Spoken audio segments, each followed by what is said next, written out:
Welcome to Raging Bullets, a DC Comics fan podcast, episode 816. We continue our look at Next Level and more. From the sleepy suburbs of Cleveland, Ohio, there are assembled the world's two greatest podcast hosts, created from the cosmic legends of the universe.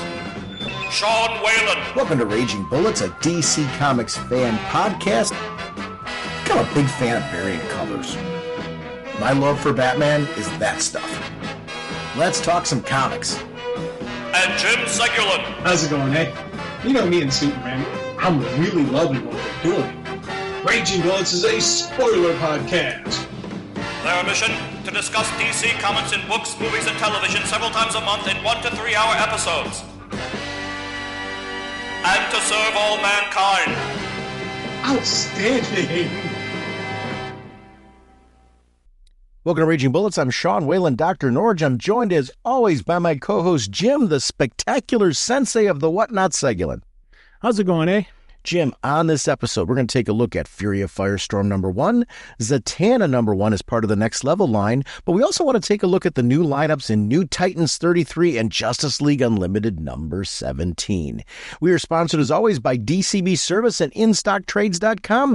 Mr. Segulin, what's going on over at DCBService.com? Well, first off, we got a relisted item, second printing of the DC Marvel Superman Spider-Man one-shot. So if you missed it last time, now you got a chance to order it. 38%, only $4.95. And we have the Dead Man issue #1 of 6, 48% off, only $207. Thank you, DCBS. That's part of that Next Level line too, isn't it? Yeah, I believe so. I'm excited for that. Over at InStockTrades.com, if you miss books, one of the great things that DC's doing right now is collecting things in such a variety of formats. I'm a huge fan of the Omnibus line, and Batman by Chip Zdarsky Omnibus Hardcover Volume 1 is out. 960 pages. Batman 125 to 136, Batman the Knight 1 through 10, stories from Batman Urban Legends 1 through 6. This is a $125 book. 40% off, only $75. This is a great way to collect these together for any collection. I want to thank DCB Service and InStockTrades.com for continuing to support our show. Mr. Segulin, what kind of a podcast are we? Raging Bullets is a spoiler podcast. We go in-depth into plotline, story twists, and whatnot of the comics we're discussing on today's show. So if you haven't read the books, you may want to come back later so you can better enjoy the show. Let's talk some comics.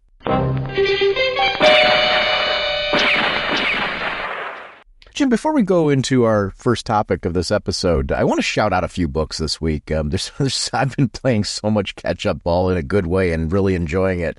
The first one is Bizarro Year None, #1. Did you read this yet? I have not read it yet, but I have it. So Kevin Smith is one of the writers on this one, it's gorgeous. I mean, you'll flip open the pages. It's gorgeous, great dialogue, and both creators that are writing this are doing an amazing job. But this is a origin story of Bizarro. It's also, if you're a fan of Jimmy Olsen, it's a very Jimmy Olsen focused story. Daily Planet, it goes back to the early days of Superman. And if you are looking for a wacky, fun, kind of getting in the head of what actually happened with Bizarro and how, this is a really cool story. So I wouldn't sit on this one if you haven't had a chance to read it. I want to shout out JSA #18. I'd like to do this story arc at some point in time on the show. This is the last part of the JSA story, the origin story, Year 1. And nice. Oh my gosh, did it wrap up really strong. Jeff Lemire, who's doing the writing on this one, and the art team just are doing a really strong job with this book. I am a JSA geek.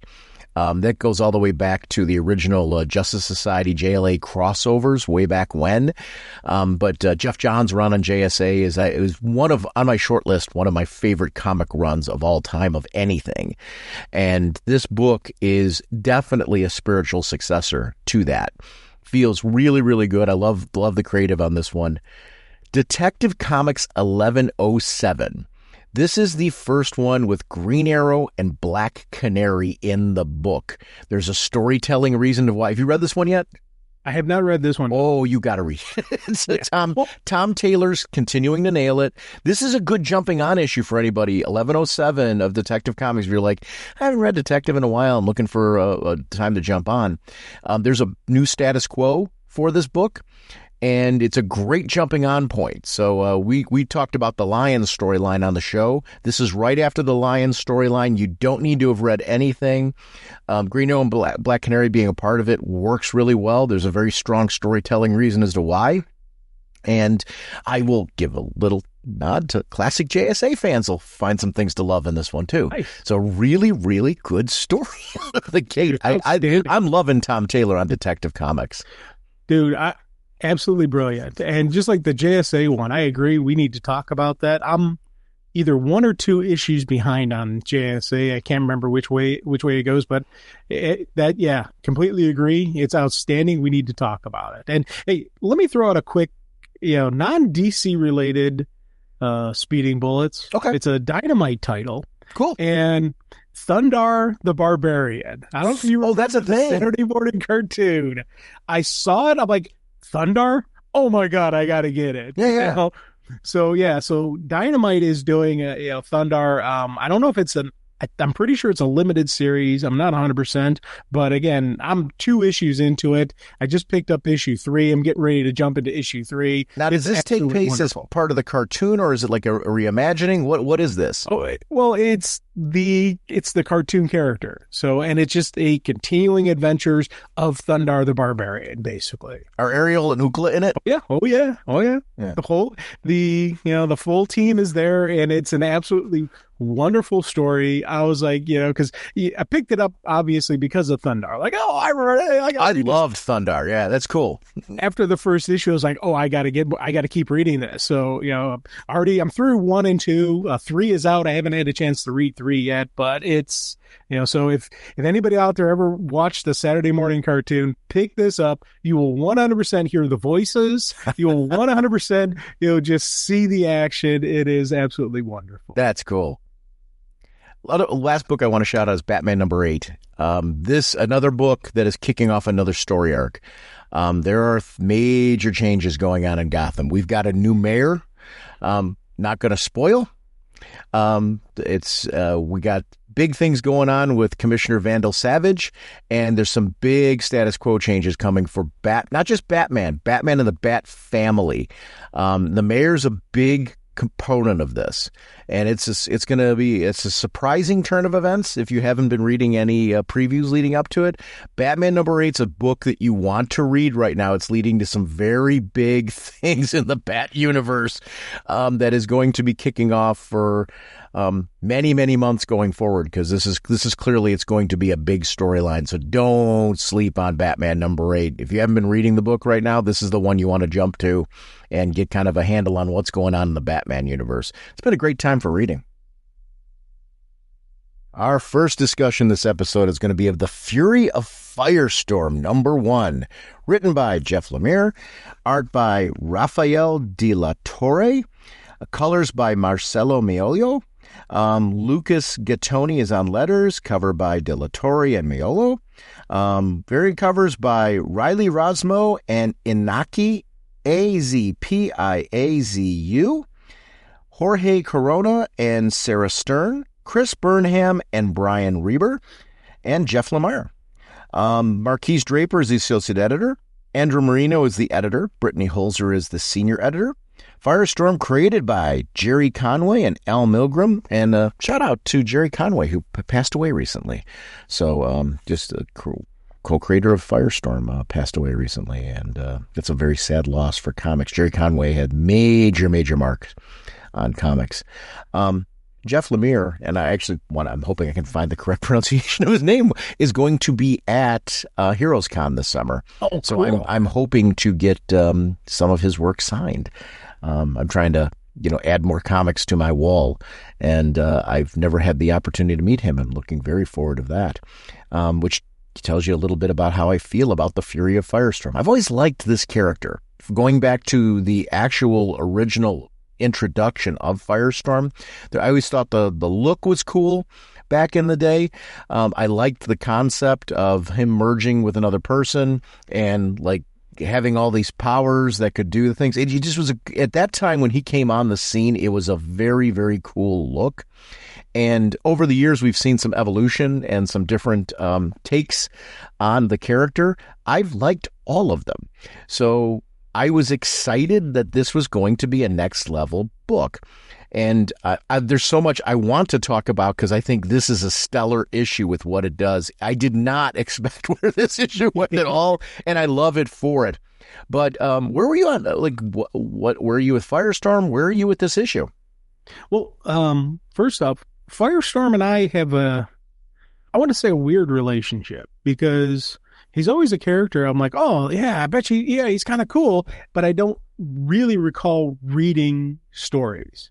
I remember seeing some stuff, and I remember reading. I did read stuff, so but I can't sit back like Superman. I can pull specific stories out of my head. Batman, I can pull specific. You pick a character, I can. With some reason, Firestorm is always the one I can't really remember reading the stories, and I remember reading stuff and realizing, oh, that's cool, and thinking the character's cool, and the merging of the two Matrix, and when it's two different people merging, and the Firestorm character's a little bit different. I like that concept. I like that, me and calling for backup. I like having two people in there. So when Fury of Firestorm came out, I was like, oh, okay, I want to see this. I'll read it, and I'll tell you, this one really has me going, oh, that's a cool idea. Yeah, I like this. I really like this story. And again, this is going to be a Firestorm story arc I will remember in the future. Flat out. This one hit you. And this one was one where I read it, when I first read it, I was like, oh, that is nice. I like that. Oh, this is going to be cool. Where are they going to go with this? And again, Jeff Lemire, yes, his name's on the list of writers that if he's on it, I'm reading it, and I know I'm probably going to enjoy it. It's for me to say I enjoyed a Jeff Lemire story isn't a surprise to me. It's 100%. It's expected. It's Jeff Johns, Gail Simone, Jeff Lemire. Those are some of the people on my list of, I know when I read the story, I'm gonna like the work. So I was very, comfortable going into this, and curious, but by the end, man, I was like, this is outstanding. I have my Firestorm, the Firestorm story arc I am going to remember in the future. The artwork in this one's very pretty, and it's something that some of my favorite Firestorm runs have enjoyed. Just terrific art, and this certainly is no exception. I love everything from the pencils and inks to the color shading. I think it's got a style to it that I think just really fits the story and tone of it. Very interested in the community as he comes down and descends from the heavens, and we've got like this, it's like a zombie-like Firestorm, which is, I love that we don't know what's going on. So yes. It is broken down by day 1, day 2, what's been going on with him, and seeing him in day 3 where he's, doing these experiments, and you see him doing horrible things to people. I'm like, what's the deal? Yes. Well, that was the thing that got me. I loved how they did this storytelling, because again, not really knowing the character well. I'm like, what's going on here? Day 1, day what? And I loved how, first day he came in and he just sat there, did nothing. Then he goes into town and he still is just ignoring them. And then he starts messing around and experimenting, and he just starts changing stuff because he can. Yes. And I'm like, what's going on with Firestorm here? I'm like, that was the thing. I was like, huh? Because at first I was thinking maybe this was an aftermath, the kind of dead state of day 1 and day 2 were aftermaths. I was thinking of the Omega tournament. And then I'm like, I don't remember seeing him in the tournament. Right. So I was like, I'm like, what's going on? And then, by day 3 and day 4, when he's transmuting people into glass and just completely just slaughtering people, I was like, that is something. Wow, what is going on there? And again, like you said, the artwork on this is absolutely spot on, beautiful for this. This has a great style for this chaos and this horror, but it's not. They didn't go the dark horror. They kind of kept things light, but it still has some of the horrificness. You got people turned into glass, and again, that was an actual living person at one point in time that he just transmuted into glass. I'm like, that is something. And you just see the horror. And I loved how, on day 5, he weeps. Mm-hmm. And it's like kind of, and the Firestorm realizes it, on the 5th day, realizing what he had done, the nuclear man wept. And I do like they kept referring to him as the nuclear man, not saying Firestorm, because again, it's the Firestorm Matrix that made him, but he's not Firestorm. And I love that. That was something that, you kind of catch on after, the first read through, that this isn't the hero Firestorm. And I love that, throughout this beginning, they're calling him the nuclear man, not Firestorm. Well, let's go here. We're missing Stein. We know that's a big part of it. I'm assuming Ronnie's in there. We'll talk about that as we get further into the issue, because there's some clarification there, but there's definitely a missing consciousness that is involved here. I don't know if the nuclear man, if the Matrix, because you keep referring to the Matrix, which is, I think, is smart. Is that the Matrix as we've traditionally known it? Is there some other entity a part of it? Is it because Stein's missing? How did this form without Stein is going to be the real question, because the Firestorm Matrix usually needed 2 people in order to form. So what is going on here? And I love this mystery. That part's really, really cool. I love the God analogy, in the beginning, where it's, the 7 days and the 7th day the nuclear man rested. It was, all of that was with the horror that was going on, really added a twist. And leading us to, and it's a really strong opening, leading us to why people would be seeking out Flamebird and, trying to bring her into the whole situation so that, and I loved when she suited up and we got to see them, kind of bring her on. But what makes sense, we've got this great reason why, why Flamebird, I'm on Nightwing. I'm thinking so much of. I'm Firehawk is what we're talking about. But I'm glad they brought in Firehawk, because that's another character who I've always loved. I've loved the look of her outfit. I've liked she was Firestorm for a certain period of time as well, which is kind of cool to bring her into this whole piece. Because I love when writers do this, where they relaunch a series and they bring in the toys from the past. And when they make sense, you don't have to shove everybody down our throat, but when they make sense, like instead of going to just some random character, bring in Lorraine Riley, bring in Firehawk, and have her be a part of the events that are going on here. I like that this is in response to, of course, the military would be involved in this point. Why wouldn't they be? Yeah. He has now, 7 days, this would not go unnoticed. And he is, lack of a better term, he is an Omega level threat. Yeah. Where they have to react to this. They have to contain this situation. And I love that this feels right. The story is really developing, I think, at a really strong pace. This is something that's true of his writing. I really enjoy his writing and the way that he pulls you into a story. It's undeniable.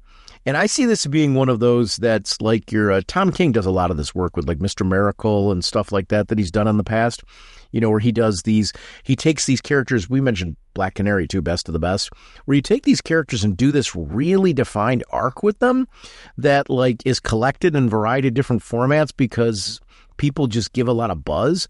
I have a funny feeling this is going to be one of those stories that's going to get, I'm hoping, gets a lot of buzz around it because it is cool. It looks cool. It reads cool. And it's got that kind of special feel to it. Like, we're not worried about, obviously this can fit into continuity. We're not worried about that right now. We're worried about just telling a really darn good Firestorm story. You know what? And I'll tell you, I loved how they pulled in because it was funny when you first see the scene with her, and even when they call her by name, it took him a minute to realize who she was. Yes. Then I did, because again, not as familiar with the character, but I loved how they brought us up to speed as to everything that is her, and that is Firestorm. Yes. So if you're not as comfortable with the Firestorm, they gave you a page, 2 pages to just, keep you up to speed, and even brought in the fact that how the Firestorm's nature's in flux, how there's been multiple people in there changing it around, and gave us the image of the different versions of Firestorm. I love the fact that they took a page or 2 just to give us that. But that plane. Wait. Let me say one thing on what you're saying, because I want to add something to what you're saying right now, because I think you're critical right now. The one constant is that he's been completely unstable since his creation. This is a place that they're going. Now we've taken everything and merged it together. I talked about the stuff I love that they did with Hawkman when they brought him back. Where they took all of the various continuities of Hawkman and kind of brought them together in a way that makes sense. This is a great example of taking great storytelling that's come before this with Firestorm. Let's merge all that together and sit there and say, but think about what this would do. Like, there's been no stability to this matrix. I love that. And that we're building off of things that in the past would lead to this. I'm sorry. I didn't mean to. I just thought you were keying in on something so cool there. I agree. That I think, and that dialogue box, I think, is just a really strong one for this. It's the Superman. It's the Lex Luthor Superman argument. Yes. How easy would it be for, a Kryptonian to turn and conquer the world? Well, how easy would it be for Firestorm to if he turned evil, he could, he can transmute matter, at the atomic level. And they even call him a level 10 meta. He is that powerful. But, if he ever goes rogue. Is he evil? And here's the thing. The problem here right now, is he evil or childlike? And I don't know what this is yet. And the thing that's interesting about what you're saying is you talk about if he turned evil. I love when you have stories like this where you and you're obviously going to have your own take on this particular question, but I'm questioning that. That's why I'm throwing it out there. I'm not rock solid on my question. I just threw it out there because I'm like, wow, what is going on here? Is he driven by an evil force? Is there something missing that is causing him to be unstable right now, almost childlike? I don't know the answer to that, but I love you're making an excellent point about power, and you can understand why people would be afraid of those with power. This is bringing that home, and I think it's a great story for that. Oh, and I agree with, again, if I don't think he's turned evil, and I don't think it's childlike. I think it's more of the Dr. Manhattan syndrome, where he is so powerful. If he does not have his humanity, he has no connection. Because you go back through those days when he's just destroying stuff, by day 6, he decided the vestigials of emotion he once had were no longer of any consequences. And in freeing himself from this burden, he truly began his great work. So that's why he did all the horrific stuff. He completely lost all his humanity. So this is, again, someone with godlike powers who no longer has their humanity. And that is, an unleashing, and that is something I loved, and again, for me, what I think happened is I think this is Ronnie, and the second part is the Firestorm Matrix itself. I think the Matrix has become sentient. And so the 2 parts, there's still 2 parts because it's a stable entity, but it's now the Firestorm Matrix is one. Not, and Ronnie's the other. And the Matrix is dominant. And this is the actual Matrix who's become a sentient being now, who is trying to figure out the world. Because they don't have the humanity. They don't have Ronnie talking in his ears, just like Ronnie had the professor. They don't have that. It's just the one. I'm wondering, though, and I guess I'm saying, so I like that idea.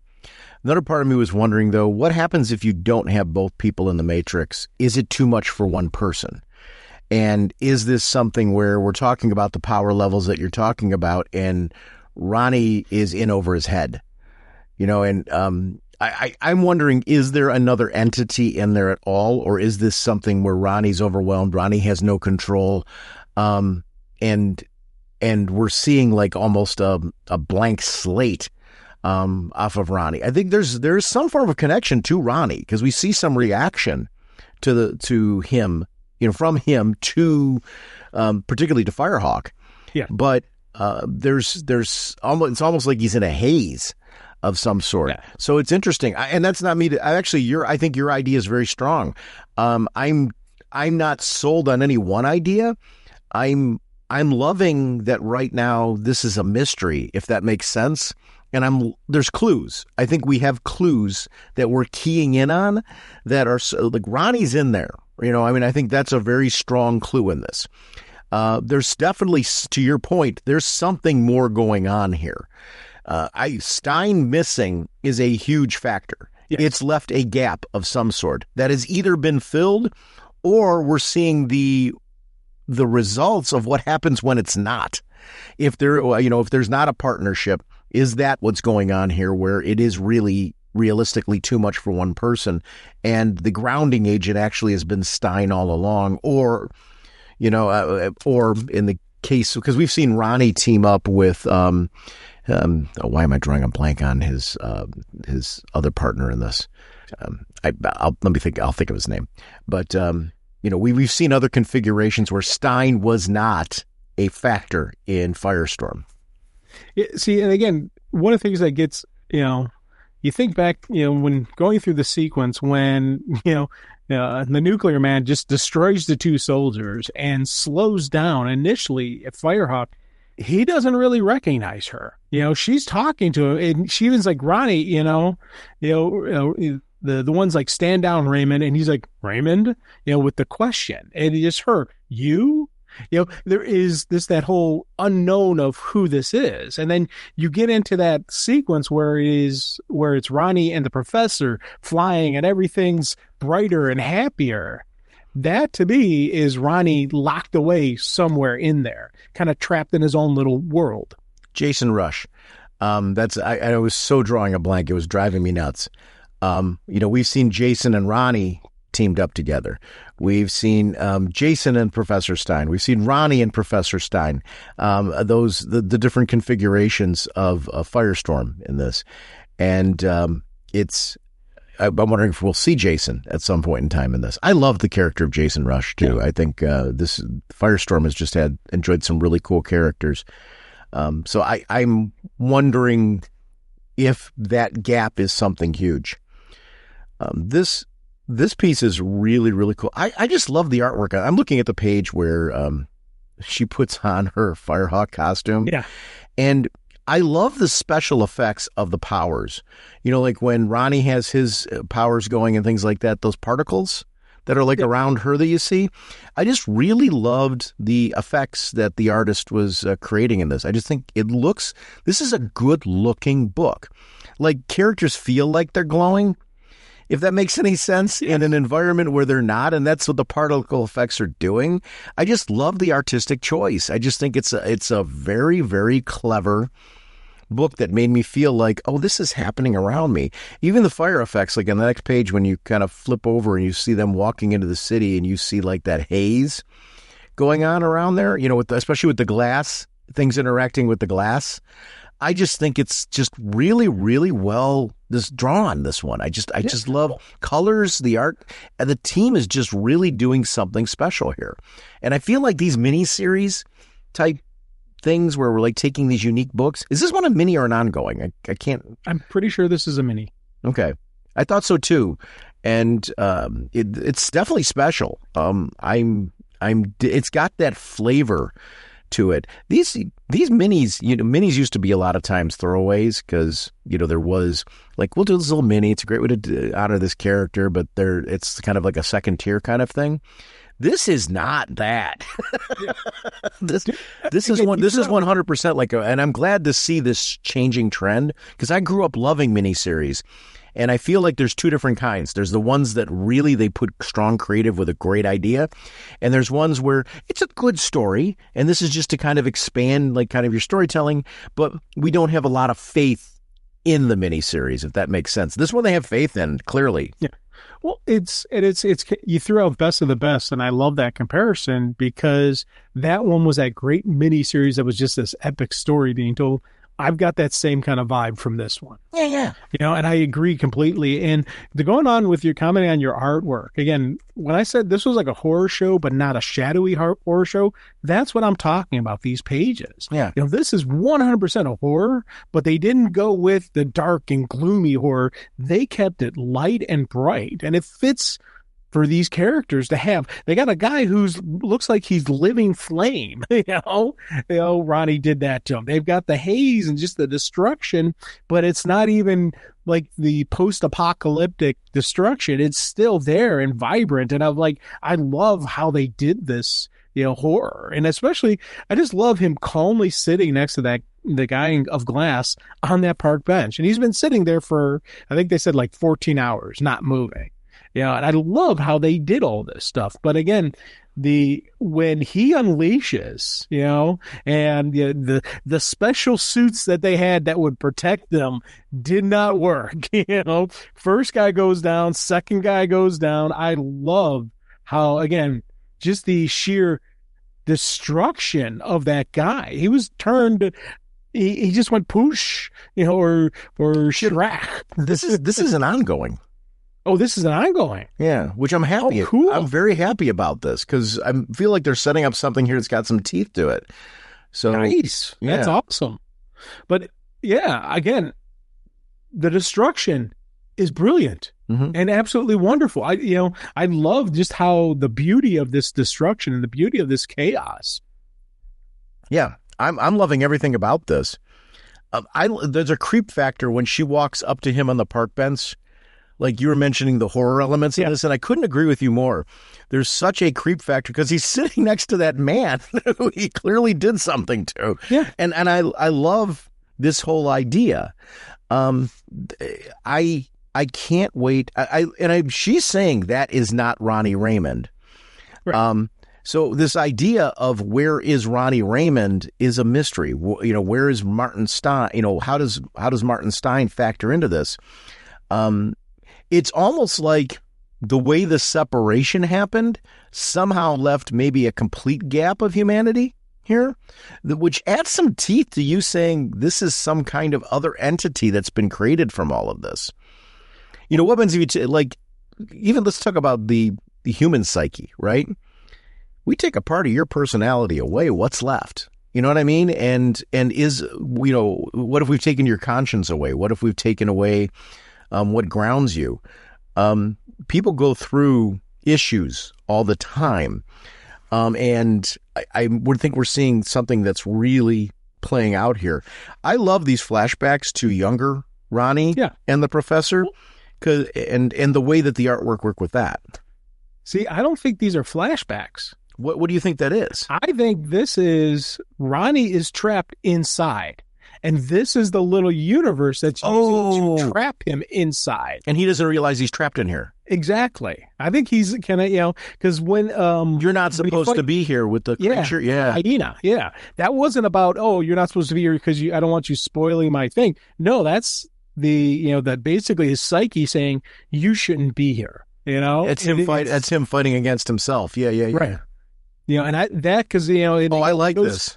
And it goes right from that colorful kind of more thing. Then you flip the page and you're in that dark, foresty type of trapment, and you got Ronnie there. And then you have the nuclear man. I no longer belong to you, Ronnie Raymond. I belong to no one. And then he blasts him. See, and I'm thinking more and more you're onto something though, where we've got this sentient kind of nuclear man that is basically unchained. Because there's no one driving. Yeah, and again, I that's where my whole head was. I like as soon as I saw this, I loved this, and that was something that had me going. Because again, if the Firestorm Matrix, is in control and there's no humanity, what are they going to do with that power? Here's adding to you on this, where that Ronnie's on the inside there, and trapped deeper into the psyche. Because that part where, hey, Furball, long time no steal. And, that's Ronnie inside that place, living that out. We're seeing it. It's almost like the Matrix has trapped him in that. It's almost like a phantom zone within itself. Yeah, I think so. Yeah. Because then, you see him vaporize the one guy, blast, Firehawk, a couple miles out away from, to back to the military camp. And she's like, that's not Ronnie. She's like, I can't do anything. We have to find the one person who knows Ronnie better than I do. And that's Professor Stein, and if you look at some of the stuff that looks like Stein's throwing all his Project Firestorm paperwork in the fire, burning it. But the one thing you can see at the bottom one is it sentient. So it's like, I think the Firestorm Matrix is 100% sentient, is now one half of the combo. So they need to get maybe the professor in there so it can be Professor and Ronnie taking out the Matrix. So here's the question I'm having. Did the Matrix push the professor out, or did the professor leave on its own because he was scared of what he saw? And I don't have an answer to that one. I could see the professor being in the state that he's in right now because he's been pushed out. I could also see him saying, I'm not touching that with a 10-foot pole. He is burning all of that when you're taking a look at it. So it's almost like he's destroying the evidence of what he's been thinking of. It's going to be very interesting to see Professor Stein in the next issue because of what's going on here. This is such a great book. And I like that they showing the professor full beard, full mustache. So he's been out there hiding for a little while. Yeah. So he's been separated from Ronnie. And, and again, I don't know for certain, but I thought wasn't there previous stories that showed the professor not as the completely nice guy we think he is? That there's been some, indications that the professor's was a little bit more on the mad scientist side than on the benevolent scientist who accidentally got caught in this. There's been a lot of variations on that story. So that's what part of me wonders which professor this is going to be. So I'm like you. I'm 100% into this story. I want to see issue 2. I want to see what happens, when we get the professor involved on this. If he's going to be even willing to get involved. What's going to happen with the nuclear man? Here's the problem. This is also a man who could be racked with guilt because he feels responsible for this. Yeah, it's very interesting to see where this is going to go. I loved it. This is a way to kick off an issue. I'm glad to see if this is truly an ongoing. I love that because this is different. Indifference always, you got me on something like take a concept and give us something different with it. And this one's cool. This is really a good book. Can we talk a little Zatanna? Yes, please. Next discussion is going to be Zatanna #1, The Greatest Tour. Jamal Campbell is the writer and artist and cover artist. The letterer is Ariana Mayer. Variant covers by Kyung Eom, Adam Hughes, Jorge Corona, and Stara Stern. Julian Totino, Tedesco, Marquise Draper, and Brittany Holzer are the assistant editor and senior editor. And shout outs to any name butchery. I have always loved Zatanna. This goes back to the Justice League. I grew up, reading her really as a member of that team. And, various iterations, various attempts at launching her into her own book. I've liked her in things like Justice League Dark. I've always loved the character. This is introducing a brand new concept. This, at least as far, I don't remember there being this concept. Certainly not her being this grand magus, prime magus. They're introducing her as this kind of ultimate keeper of the magic. I love DC's magic universe. Justice League Dark, I think we were both big fans of Justice League Dark when it was out. So this has been a gap that's really needed something. And out of the gate, great way to kick off an issue. What's your feelings on Zatanna? Because I've got this goes back to the 70s for me with Zatanna. What is your history of the character, and what do you feel about, were you excited for this, and are you glad you've been reading it? Well, first off, not a long history with her. She, again, I knew the backwards magic, but I was never I don't have a deep history.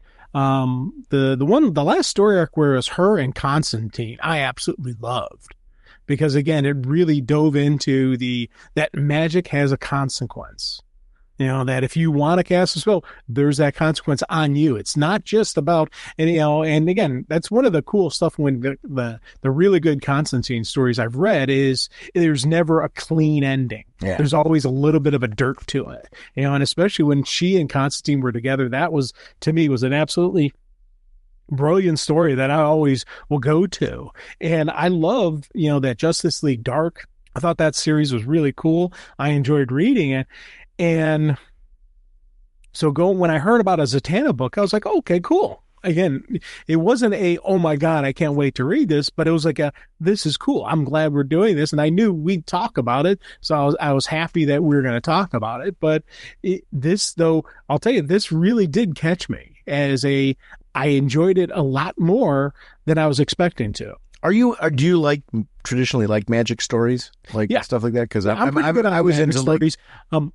The Vertigo stuff, books of magic and stuff like that, going back to that. I love those kind of things. So this was welcome for me. I'm sorry. Go ahead. Well, yeah, the magic ton of stuff, fits in there. If I had to choose between the classic superhero and a magic superhero, I will always go with the classic superhero. Okay. Just because of my personal choices. But I do like these when they pull in the magic heroes and when they do that kind of stuff. Like, as I said, Justice League Dark, I thought was a really cool series because, again, they dove a little bit different. And then with this, where she's saying, hey, it's time for a Prime Magus again. Magus. Not Magus, Mage us.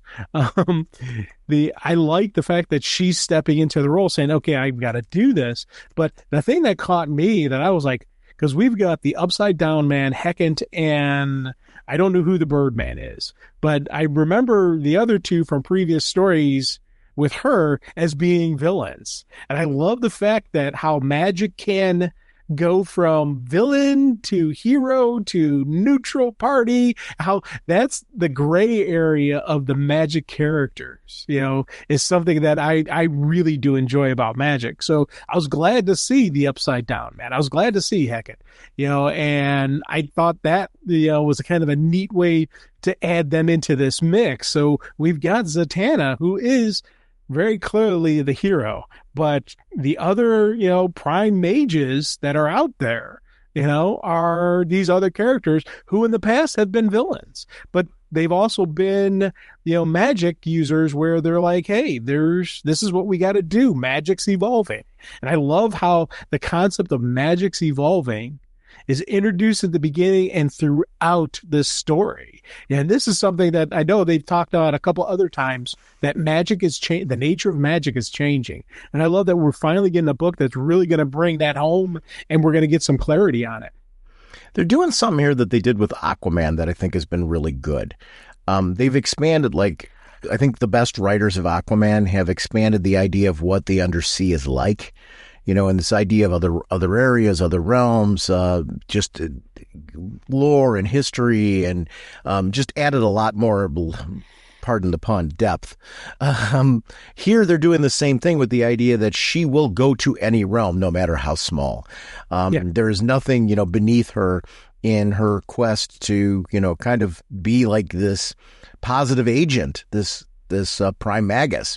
And kicking that off very early, and I like it. I like that the title of this issue is The Greatest Tour. Yeah. We get this idea of her traveling between realms, and I think that adds a lot to the character. We're going to go to some places we have not seen before and see her fighting some creatures and some magic users we have not seen before.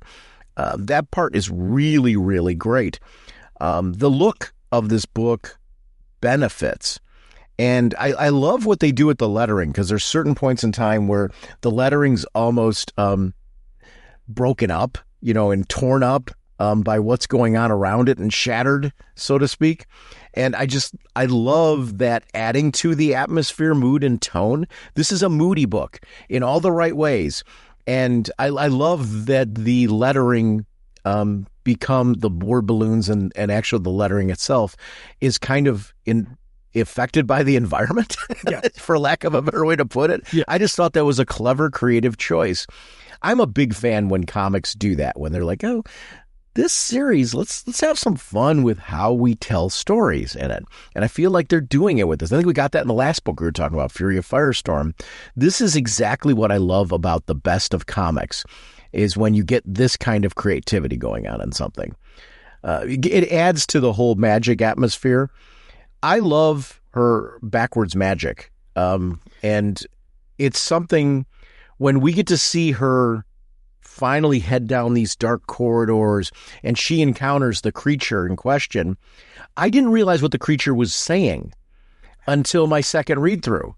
And I'm going through this. I'm like, oh my gosh, we're doing Sound of Music.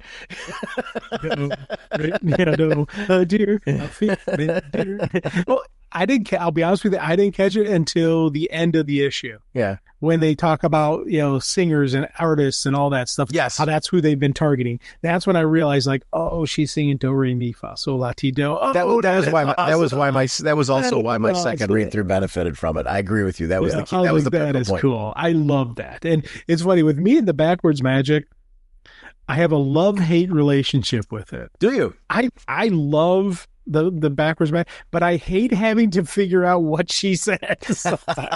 I have a hard time. So, just like the first one, let's get you out to my office. A bigger stage. Yeah.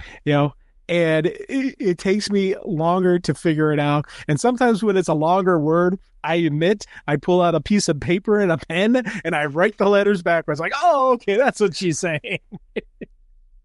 But I do love how that works, and I love how she ties it into, it's not just, it's tied into, and it's not always just the same kind of stuff, and like when she binds her, she's like, be bound and keep still. She doesn't have to say wrap you in rubber bands and, retrain. No, that's the binding spell and it creates the binders, and so I do like that kind of stuff. It wasn't just that though. She literally pulls a creature out of the hat to keep an eye on her, which, cause she's going inside and she wants to figure out what's really going on. And I love that kind of stuff where she pushes her, like, this is something I want to see, again, physically on the screen on some level. Tell me this would make a great video game, where you're able to push inside creatures and now you're doing a whole little side quest inside them. And I loved this where she went inside and she's running inside this world, trying to get to the root of what's going on with, Vaira, for a better way to put it. I don't know if I'm pronouncing it right or not. But we're dealing with an elf, and what happened to this? I love like the marionette kind of trapped in a cage kind of presentation that was going on here. I like that we see her trying to solve the mystery of what put this creature in this dire straits, and is there a way to free the creature? Is there a way to resolve this? And it's creepy because you're right. We're dealing in a realm where it isn't always clean. Yeah, and you said that earlier, and these magic books have to have a certain amount of grit and dirtiness to it.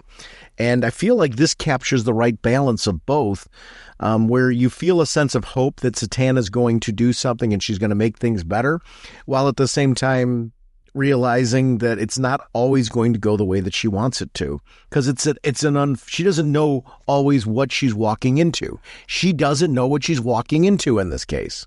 Yeah. And I like the Allura, the little rabbit that she pulls out of the hat. Mm-hmm. Has to do a little bit of a transformation as well. Because as the spirit, is, jacking up their attack, they need to get bigger and to contain it. I thought, yes. I like that, how they really did a brilliant balance on how, because Zatanna's inside. Yep. She can't stop the physical form. And as you said, pull the rabbit out of the hat, which, made me chuckle. And then the rabbit has to mutate into something even, bigger and nastier because, the threat level. And I loved at that point in time, we get the first real, we don't get a sight of them, but we get our first real sight of the agents monitoring it. Yep.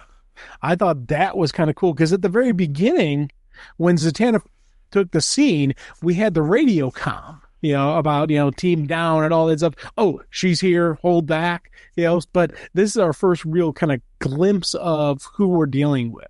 So I thought that, again, nice play out on how they're introducing these characters, because they're adding a whole new set to the Zatanna universe. So we've got to introduce them. Here's the initial taste. We got a little bit more. At the end of the book, we get a really good detailed explanation who they are. I love the pacing on how they did this.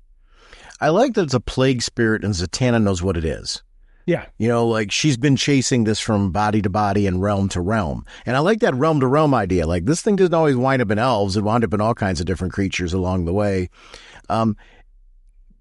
I love powers like this. Like Green Lantern has that power where John, Guy, whoever's got the ring on, the aliens, what they manifest is based on their experience and their interactions with the world. Her rock, paper, scissors piece, I thought was really cool how that played out.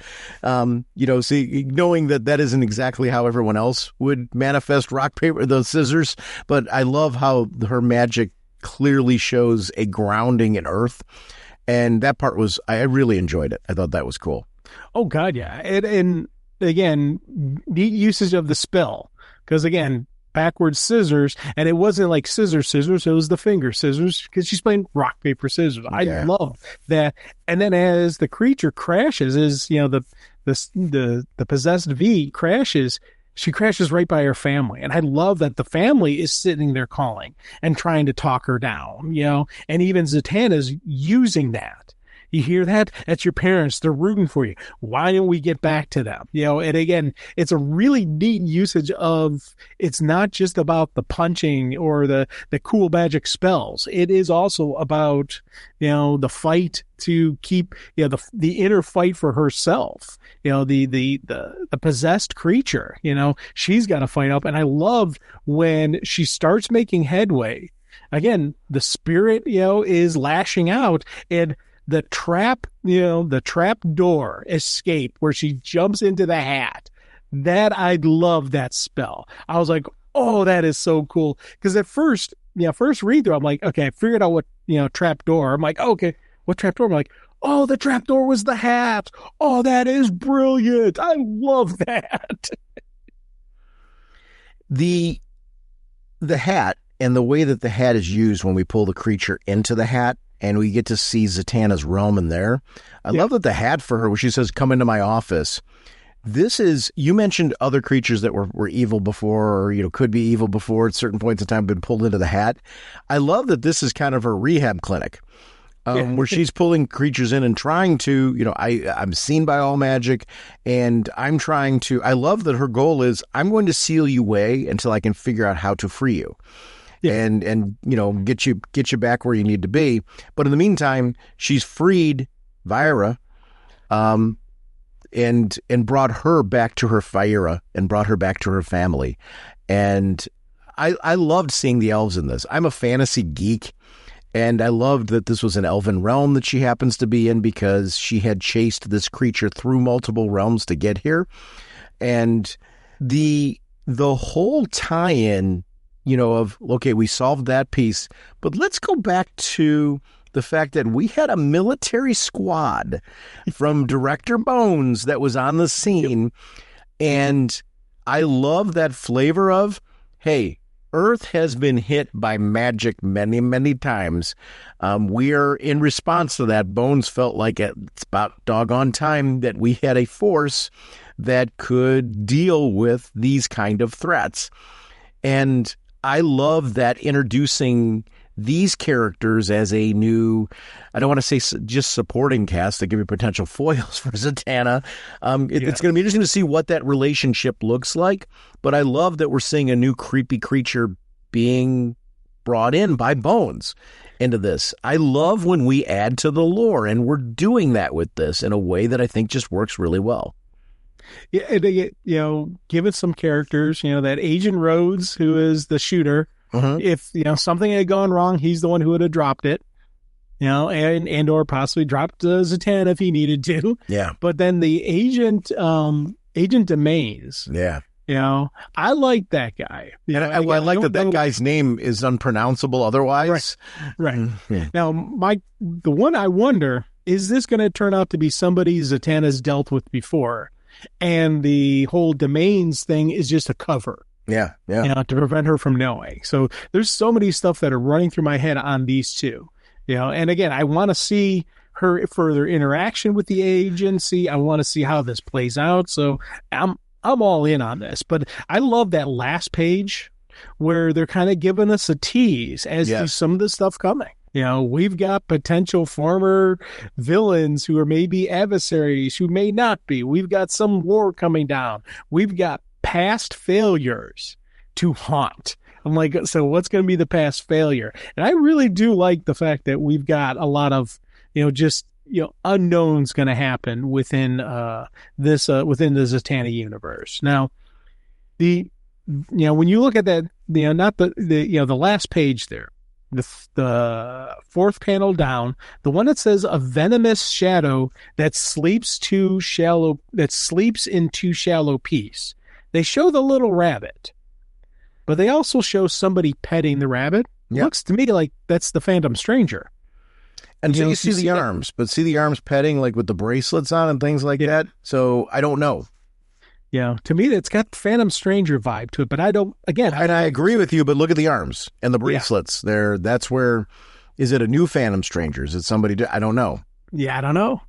Yeah, so again, I'm looking forward to seeing where this series goes. Because of the bracelet, see the hands and the fingers with the claws and things like that? Yeah. That's not our traditional Phantom Stranger. No, it's not. But I agree with you. The outfit has a Phantom Stranger-esque look to it.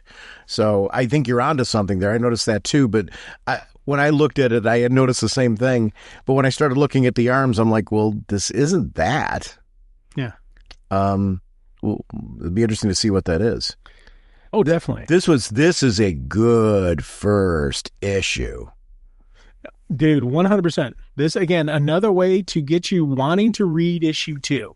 And I think again, the goal for issue 1 is to get you want to read issue 2. And they 100% did that for me. Next Level as an initiative so far has just been really hitting it out of the park. They've really been very, very clever on the books that they're putting out with the right creative teams, with the right pitches that are adding something to the universe. So I'm hoping this is winding up bringing eyes back to some of these characters and concepts because I really like this out of the starting gate. Our next discussion is New Titans number 33, The Future is Tomorrow, Part 1. Tate Brombell is the writer, Sammy Basiri on art, Adriano Lucas on colors, Tom Napolitano on letters, Torrin Clark on the cover, Ethan Young and Stephanie Byrne on the variant covers, Sammy Bashiri on the corner box variant cover, Marquise Draper is the editor, Brittany Holzer is the senior editor, Superman created by Jerry Siegel and Joe Shuster by special arrangement with the Jerry Siegel family. And this one out of the gate, because of the cover, I was assuming was going to initially be much more focused on the newer team that we're seeing in the front instead of the older team that we're seeing in the background of the clouds. I loved this Groundhog Day-esque story that was going on here because I didn't catch what was going on at first until a couple of run-throughs of this. And I'm like, wait a minute. It's kind of the same day. What's going on here? I loved the way that this was introduced because they let you go on a journey of discovery with the characters. We are really riding along with Nightwing on this one in the beginning, and I'm a huge fan of that. I really enjoyed the previous run. So when we've got a new writer coming on and we're kicking a new direction for this, they've got a lot to live up to. This was a good way to introduce this whole thing, and I'm glad it did not leave us hanging on our previous Titans team. They're front and center right out of the gate.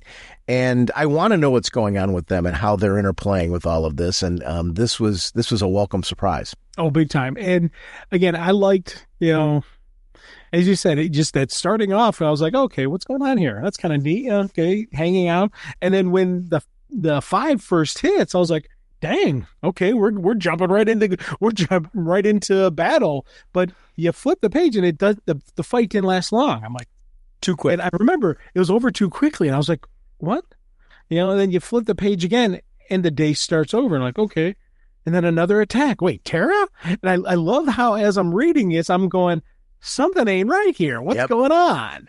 And I love how they laid that out. And then we finally start getting the coffee pot talking to Nightwing, saying, don't drink the coffee. I'm like, oh, this is cool. And as soon as he had that moment, I'm like, knew immediately what was happening, and immediately you start going through your head, okay, who's talking to him through the coffee pot? Who's actually doing this? And I immediately started questioning, is this actually the Titans trapped, or is this Nightwing's mind? What's going on? And I love the fact that, we jump right into this, and what seems like a initial kind of, fluff moments turn out to be, no, these are detailed, giving you the clues as to what's coming down the pipeline. I love that. Yeah. I love Titans. I've loved Titans back to the Wolfman and Perez day. I shouldn't say the Wolfman Perez days. I love the concept beforehand. The idea, and my linchpin was always Dick Grayson. As a fan of Robin growing up, Batman and Robin were my gateway into comics. It was that and the Spider-Man cartoon, the old 60s Spider-Man cartoon. So when Robin split off and started doing some of his own things, and as a kid growing up, I remember reading the issues, not all of them, but a number of issues of the original Teen Titans series, and loving the idea of the sidekicks. I remember these sidekicks were released in Amigo line. I didn't have all of the Migos of them, but I remember being like, oh, wow, all the sidekicks have their own, action figures as well. And I loved the idea of that expansion. So I was always drawn to these characters, and really, I was a heavy reader of Uncanny X-Men when Wolfman and Perez's New Teen Titans came out. And I remember jumping onto that series, and oh boy, did it change my world. With the writing and the characters and the expansion characters like Cyborg, Starfire, I was like, wow, this is totally for me. And books like that, the reason why they've developed such a following over the years has been that piece. I think it's why there's certain groups of Legion fans that are really, really strong, because there's been Legion runs that have that same flavor where you latch onto these characters, and it really is this pivotal need to see their continuing adventures, to see them grow as a family, to see them. You can really the Titans were really screwed with over the years, where they've fallen. They've risen to great heights, and they've fallen to the depths at many times as individuals. And they've been there for each other. They've come back together. If you take a look at the cast and crew that's sitting over there, you've Cyborg, Starfire, Raven, Donna Troy. They've gone through some serious things together. Nightwing started off this whole shebang as Robin, and stopped being Robin, stopped being a superhero traditionally for a while, came back as Nightwing. All of this came out of Teen Titans, and to see everything this family has been through, and it's kind of almost a greatest hits too when you see like Aqualad come back in. Garth, he comes in for that. Hey, it was nice to see everybody. Oh, wait, gotta go back to the ocean. Bye. Everything. You're right. Everything was so rapid fire and fast, adding to this idea of, man, everything just feels off here. And the talking coffee pot was, you're right, the pivotal point of this. I really liked the introduction of this. Oh, God, yeah. And one of the things I thought was really cool, as we're going through the Groundhog Day, the characters were changing like their look and their costume. We had the one period, especially, Beast Boy, the couple different times, he's got his, one Titans costume. He's got his Doom Patrol costume. He's red in the one, as opposed to being green. Cyborg had his gold armor on. Yeah. The variations on Roy's costume with the trucker cap, arsenal versus the other variations and the other looks to him. I loved how they played this out. And I loved how they made the little tweaks to everybody. But the one person whose costume never changed was Nightwing. Yeah. Because he is the contact. He's the one who can see the world as it truly is. He's the one who can see the fakeness. So that's why I was wondering how much of this was the actual Titans trapped somewhere, or if it's just Nightwing trapped somewhere. And that's something I love, the fact that how this story plays out. Because, as the coffee pot is talking to him, he's like, stop drinking the coffee. You'll see reality as it actually is, not what's being fed to you. And then when he stops drinking the coffee, that's when he starts, noticing stuff like the moon is always full. Everybody's acting differently. He's like, and it starts feeling like just the same day over and over again, like they're trapped.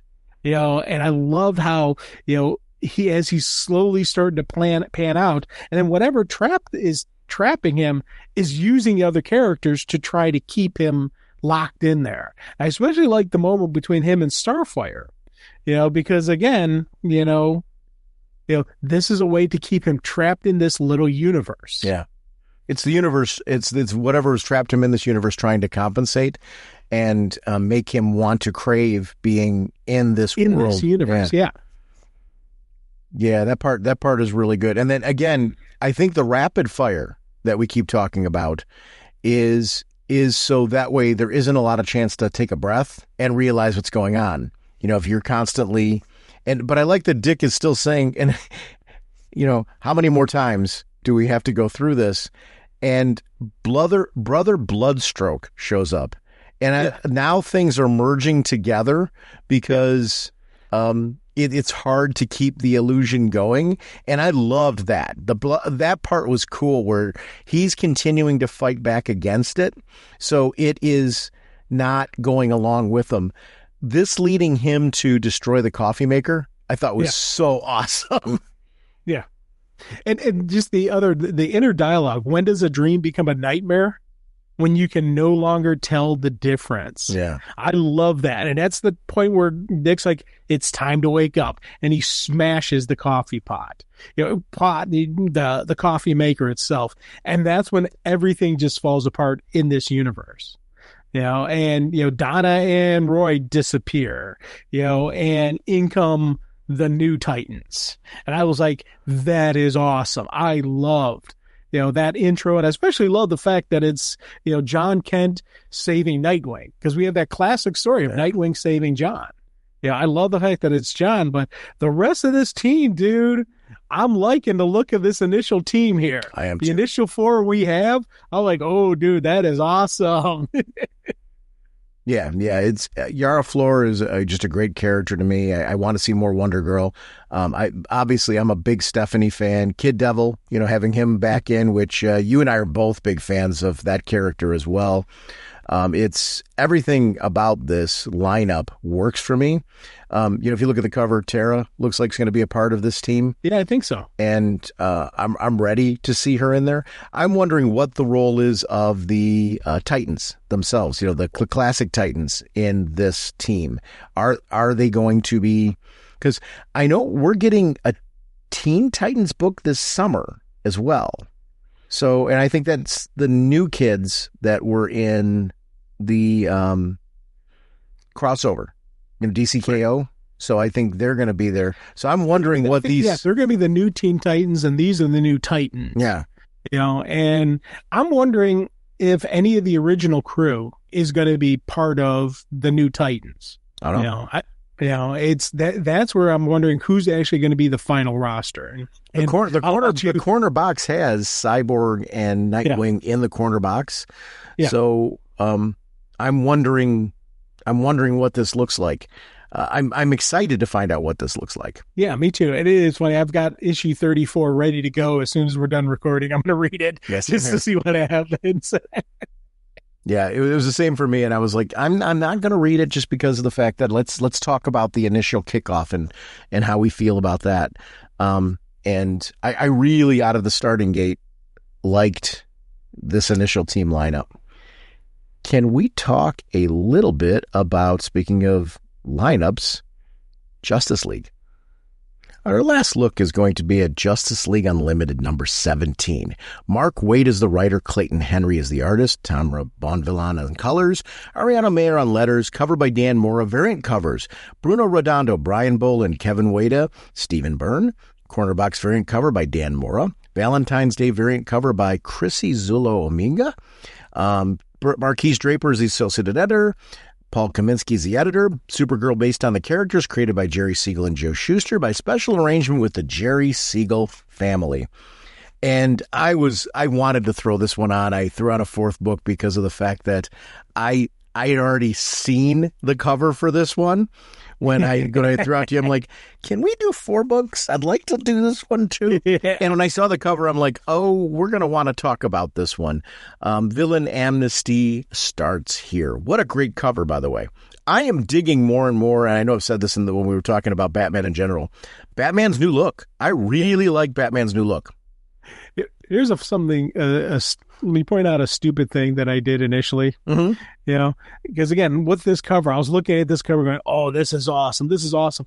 Then I saw censored splattered across Aquaman. I'm like, why are they censoring Aquaman? I don't get it. Then I realized, oh no, Harley's flipping the bird. Yes. Okay, I got you now.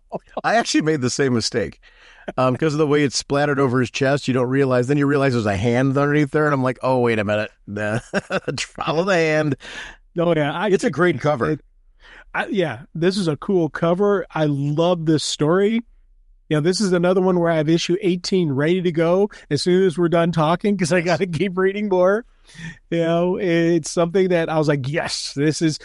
And I've been loving Justice League Unlimited before this, going into Omega and all that, the Omega event, or DCKO, whichever one you want to call it. I loved how they used it in there. So I'm 100%, was like, I got to see more. I like Omega event or DCKO, whichever one you want to call it. Probably DCKO. Because it was not called Omega event. I don't know when I started. Do you want to call it coffee, or do you want to call it tea? It's one or the other. I honestly I don't know when I started calling it that. In my head, I kept calling it the Omega event. You never did on the show. No, I caught myself. But, in my head, I was calling it the Omega. I like what you said. I don't know when I started calling it that. I'm like, this episode. I can tell you that one right now. I love this mixed lineup of this, and the reasoning why. This kicks off, I think, with an interesting story where we've got these we got these terrorists in Bialya that are about to cause some shenanigans, and come bursting through is the new Justice League, where we've got Lex Luthor, we've got Starro, and we've got Giganta, which is not what you expect to see. That was a great opening teaser. And then it's like, let's flash back to 72 hours earlier so you understand how we even got here. And I love when stories like Mark Waid is just remains a master storyteller. And you're right about this book being a great book through all of its issues. I actually, if you've been digging this and for some reason you've been sleeping on World's Finest, I highly encourage you to get caught up. It's 50 issues in. And World's Finest is one of those where I'd say, don't jump ahead. Go back to the beginning, get the collected editions and read World's Finest straight on through. Mark Waid has just been, I think, doing just some great storytelling across DC right now. You mentioned that you can't wait to read the next issue of this. I'm finding that's my vibe with DC in general right now. Yes. Where I'm just so many titles that I'm just really enjoying and anticipating and can't wait till the next issue. I think they've got a really balanced lineup. There's always room for expansion. I want more. And, but what they're giving me right now, I think is just really, really good on quality. And this is an example of it with this book. When you've got a lineup this huge, like what they've done with Justice League, they've done a really good job of giving us character spotlights. Blue Beetle, Red Tornado, it's great to see those characters interacting over the past, year and a half of interacting with these characters in these books, in Justice League Red and things like that. I feel like we've gotten some good screen time. We're dropped back into the Cloud and, those mega riffs that we were seeing from the event. And it's growing, and they're trying to find a way to contain it, but they can't because it's exponentially growing so quick. And I love that I should have realized that it was going to be the boom, and now everybody's back that was in there. But I love the surprise in that it's everyone back except Superman. Based on what we know, this is a chance to put everyone in place. The one I was confused about was Aquaman. So, like, I'm confused as, like, wasn't Aquaman already brought back in his book? How did that work out? That's the one I don't get either. Because again, because in his book, they pulled him from the stone. Yes. The stone version of him. So what's going on here with this guy? Is this actually Aquaman? Mm-hmm. That's one of the things I'm wondering. Yeah, I've got to read. I've read the first issue of Emperor Aquaman. Did you read that yet? Yeah. Yeah. So I haven't read the second issue yet. But I'm hoping we get some clarification. I mean, you can real easily tie these stories up pretty quickly. But right now I'm confused as far as how did he wind up from there to here to there again. And I'll be honest with you, his story may end up with him back there again. You think about it, when the story wraps up. Sure. Who knows? Who knows? Again, but I did like how they're all a little bit off kilter. Yes. And seeing clearly seeing things. Yeah, because you see Aquaman has his off kilter, and even Cyborg, he still sees the heart of Apocalypse. And I loved with Shazam there, seeing kind of like the darker version of him in the reflection, So I thought that was a really cool, again, they're back, but there's something a little bit different about everybody. And we're going to start the series. And again, DCKO isn't done. This is an event that affected the universe and will continue to ongoing affect the universe. I love that. Yeah, I'm with you on that as well. I feel like this is Superman's choice, which I love that they bring everyone up to speed on Superman's choice, to give them all a little bit of the power because he trusts them with that power instead of taking it all himself. It's a very Superman choice. Yeah. Went back to the game that we got to see Batman, Superman, and Wonder Woman playing all along, and Superman choosing to play the game his way was something that I just really loved. I do like that the return is affecting everyone a little differently. Captain Marvel has come back and he got to see some dark sides of himself in this process. And I'm glad that they've come back with some after effects to all of this, because that would be a traumatic event. To me, if you're going to do a big miniseries like DCKO, there should be after effects. People should be shaken. And this regrouping was great. The Justice League meeting where we've got Wonder Woman, Captain Atom, and Batman on stage, and Batman's kind of cutting things off, not really ready to talk to the whole group about some of the potential decisions that could be made here. I liked that because I do think that is a leadership move. I'm part of a cabinet for a school district, and there's certain points in time where you want to think through and finalize an idea before you reveal it to the masses, not because you're trying to be overly secretive, because you want to come to them with a decision that is logical, defensible, and you can grow from, not one where you're like, let's head down this path and we could be headed for disaster if we make this decision and we're not 100% sure we want to make it. I love this because it's very real to decision-making teams. I think you do need to handle things this way. I love when characters feel three-dimensional, when they feel real. They feel very real in this. This writing is really rock solid. And they're covering such a wide variety of people. Yep. So, and that is, again, that is very difficult to pull off successfully, and we're getting a solid bit here. And I love the fact that they're still giving us teases as to what's affecting everybody, how everybody had some type of vision. And they don't know what's going to happen. If they don't complete the vision, is it going to make things worse for the universe? And I always like how, it's not really cut and dry. You don't really know exactly what's going to happen, and of course the Hawk vision, which I don't like this. What? I don't like that. Yeah, I don't like this idea that Hawkman has to burn his wings. Is that him giving up being Hawkman?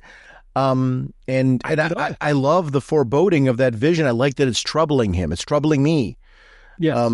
I could have used 3 or 4 more panels on that. I love the tease. I did too. You know? Yeah. And again, it goes back to when, Shazam saw an evil version of himself. Yes. And you think back to Kingdom Come, we had that evil version of Shazam. Yeah. Is he seeing Kingdom Come Shazam? I don't know. That's kind of cool. And again, I love how they're giving us this taste. And even with the team, again, Batman being Batman, he's keeping stuff from people. But again, it fit. It so fit him. And I love this then as they're going through. Here's the thing. Keeping things from them, sure. But I love that he had a good reason for it. And it didn't just sit there. So I'm with you. That's not a disputing you. It's just the opposite. I'm nodding along going, man, you're really right on this one. We need to talk a little bit more about that one because I love where this goes with Batman. This isn't the old Batman where he was just paranoid to be paranoid. Yeah. I agree with him keeping these cards to his chest, and just having, and I love the fact that, but he doesn't just keep it to himself. He brings in, Shazam, who's got the wisdom of Solomon. He brings in Diana, who's got Athena, so he's like pulling in the smart people to talk it over, not just be Batman. I'm going to keep it to myself and, do it my own way. So we're seeing growth from Batman, but I agree with this. And I love how, as we're starting to see that, we do get this, critical alert from Iron Heights prison that not all the criminals got transferred back and some are on in the loose. And I love the fact that we get initially Girder and Tar Pit look like they're up to their old ways breaking a bridge. And immediately the heroes jump in. Okay, let's beat them up.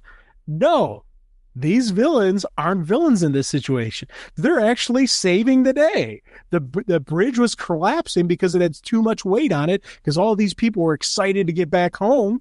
And, Girder was holding it. Girder and Tar Pit were holding up the bridge, saving their life. I loved how this played out. And I love the fact that the villains, and the air quotes around villains, called out the heroes on this, saying, hey, you didn't think we'd have skin in the game? We've got family. We've got loved ones. This is the end. This was the potential end of the world.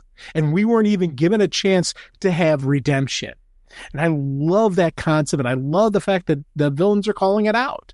Because again, if is your prison just simply there to hold people and keep them contained, or is it there for rehabilitation? This is a chance at rehabilitation for the villains. I love that notion and I love that concept. I like the idea that the villains are calling them out and saying, hey, considering the situation, did anybody think to talk to us?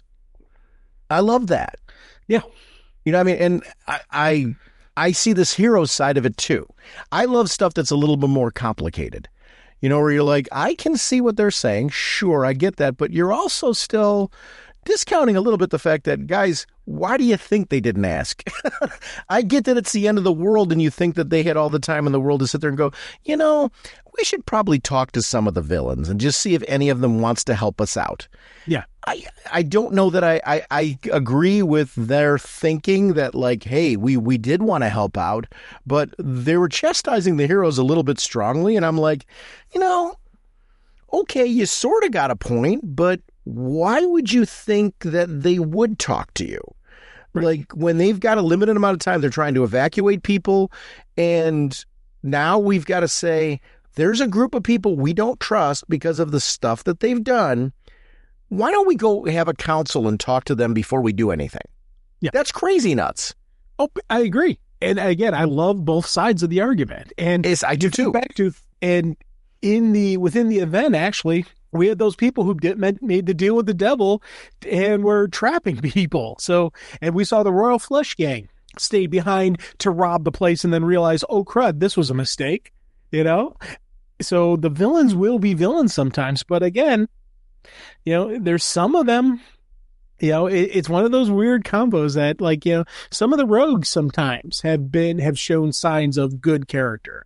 Some of the rogues could have helped with the evacuation.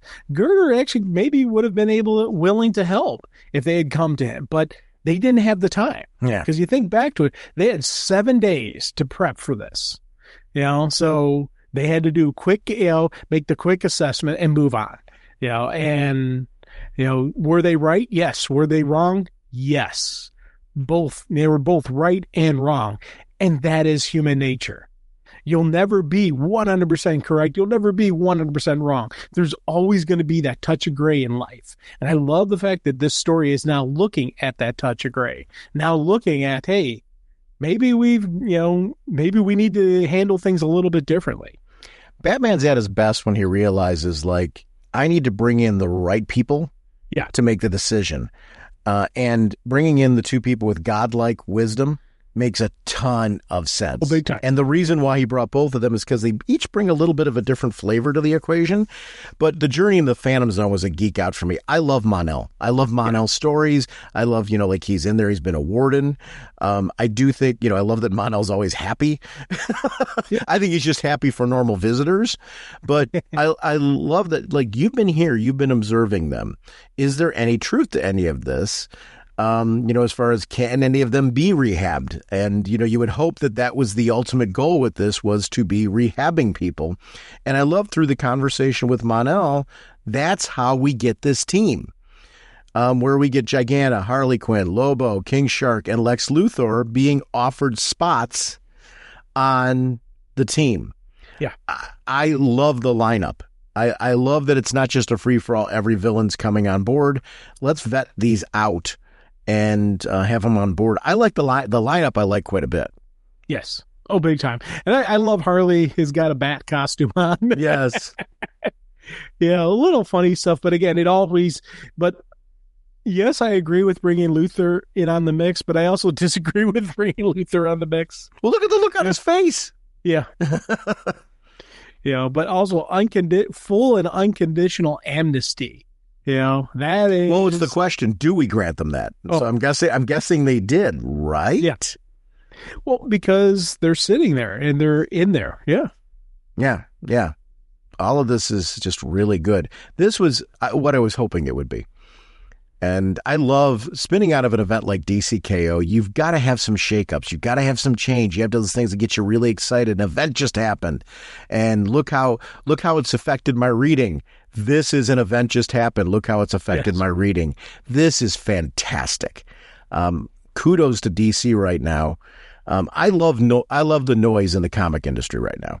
And really, from DC, it's coming from the Absolute line. The Absolute line's making a ton of noise right now.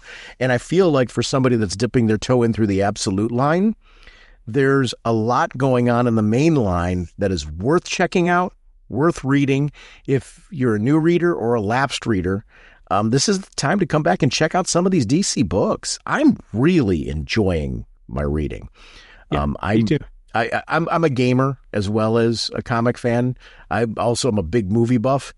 I am finding right now, predominantly with my free time, I'm reading more comics, not just DC, but I'm reading more comics than anything else right now. And I do think it's the energy. The energy right now is really, really strong creatively across comics. And it's a really good time to be a comic fan. I agree on that. Holy caffeine! RagingBullets.com is our show website. That's where you can find details on upcoming episodes and episode releases.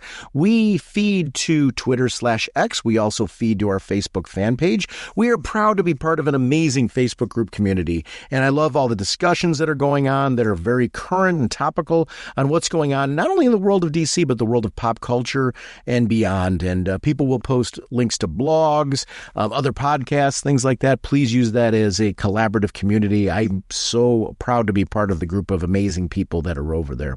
The About Us section of our show websites where you can find out how to connect with us on social media and gaming platforms. We love connecting with you. And if you want to see me bi-weekly on a podcast talking about film, Is It Jaws is the place to be. Paul Spataro and I review movies with a wide variety of great guests through using the Jaws 1 through 4 scale to do reviews of films. So please consider checking us out over on Is It Jaws. We are sponsored as always by DCB Service and InStockTrades.com. Mr. Segulin, what is going on over at DCBService.com? We have a relisted second printing of the DC Marvel Superman Spider-Man one-shot, 38% off, only $4.95. And we have Dead Man, issue 1 of 6, 48%, only $207. Thank you, DCVS. As I mentioned at the beginning of the episode, InStockTrades.com is a place where you can get your omnibuses. Batman by Chip Zdarsky, Omnibus Hardcover Volume 1, 960 pages, $125 regularly, 40% off, only $75. I want to thank DCB Service and InStockTrades.com for continuing to support our show. Our next episode, we're going to be getting another big look at a classic story arc. This time, we're going to look at Legends from 1986. Our next episode, we're looking at Legends number 1 and 2. We're also going to have a discussion around some of the tie-ins. Batman 401, Detective Comics 568, and Green Lantern Corps 207. We will see you next week. Bye. All right, you guys. Are you ready to sing your song? I'd say we are. Yeah, let's sing it now. Okay, this should be fun. Now get ready for your cue. Okay, Sean? Okay. Okay, Jim? Jim? Jim! Okay. Raging bullets time is here. We talk about what we hold dear. Comic books and TV shows. Superheroes and their clothes. Justice League and so much more. I just love Green Lantern Corps. We talk about the books we've read with spoilers straight ahead.